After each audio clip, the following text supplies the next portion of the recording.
मैं खुद वहां मौजूद था।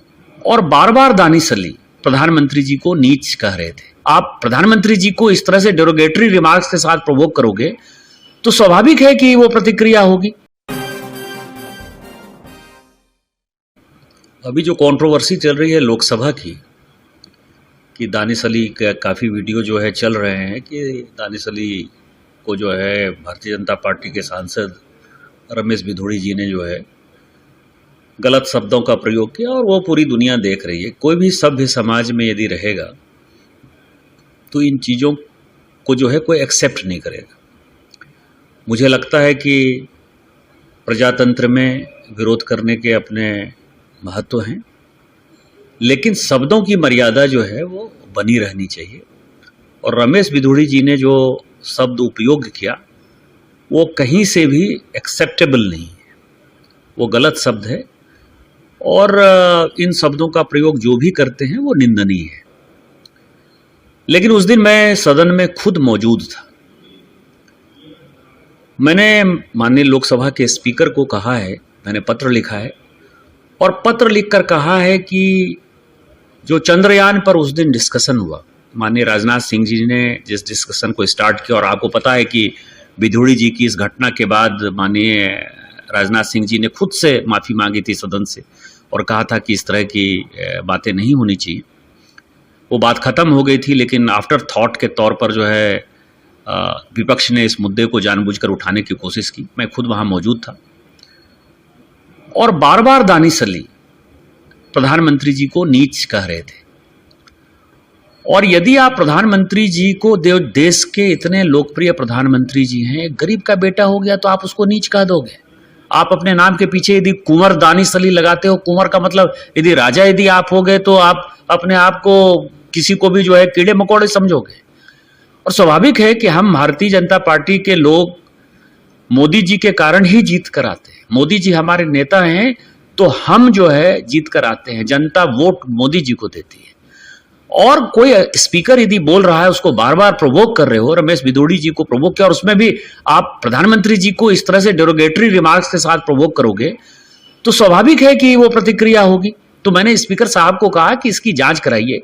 केवल इसकी ही जांच नहीं कराइए, आप ये देखिए कि चाहे वो रामायण हो, महाभारत हो, गीता हो, वेद हो, उपनिषद हो, हमारे लिए वो महत्वपूर्ण है। जो भी उसमें लिखी हुई बातें हैं वो मेरे लिए पत्थर के लकीर के समान है।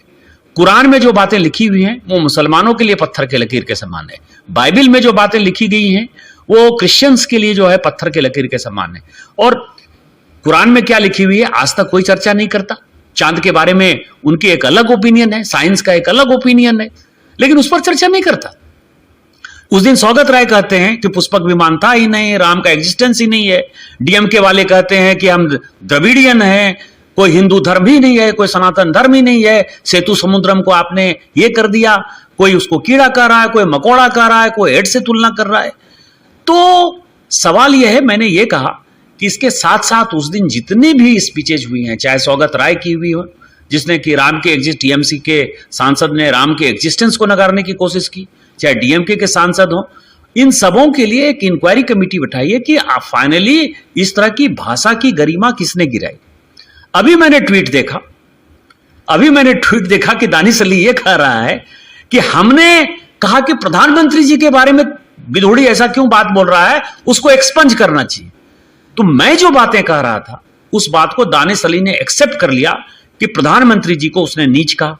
और आपको ध्यान है कि जो गरीब पिछड़े जाति के लोग हैं, मोदी जी के ऊपर डेरोगेटरी शब्द का रिमार्क करके, और मैं सावरकर नहीं हूं और माफी नहीं मांगूंगा, राहुल गांधी जी को सजा हो गई। आज तक उन्होंने मोदी समाज से माफी नहीं मांगी, इसलिए दोनों जो है गलबहियां डालने के लिए कल राहुल गांधी जी गए।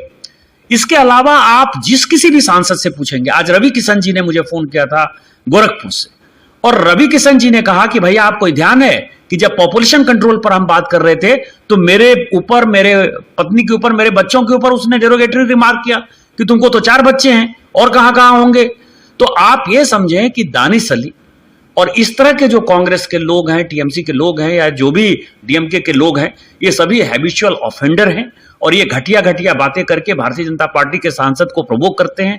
और भारतीय जनता पार्टी से ऊपर उठकर सदन की जो गरिमा रही है, जिस सदन में पंडित नेहरू से लेके इंदिरा जी तक, अटल बिहारी वाजपेयी जी से लेके राजेंद्र प्रसाद जी तक का जो है एक बड़ा योगदान रहा है। सरदार पटेल से लेके श्यामा प्रसाद मुखर्जी जी की जो गरिमा रही है, मधुलिमी, जॉर्ज फर्नांडिस, चंद्रशेखर जी, सोमनाथ चटर्जी जी, सारे पॉलिटिकल पार्टी के जो स्टॉलवर्ड्स जिन्होंने कि संविधान को बनाने में, लोकसभा को बनाने में, राज्यसभा की गरिमा को बढ़ाने में काम किया, उसमें आज की डेट में ये दानिश अली जी जैसे लोग, सौगत राय जैसे लोग, डीएमके के लोग, इस तरह के लोग इसकी गरिमा गिरा रहे हैं। और इसकी एक इंक्वायरी बैठनी चाहिए लोकसभा स्पीकर से, और सबों को जो भी कार्रवाई हो वो सर्वसम्मति से पूरा करना चाहिए।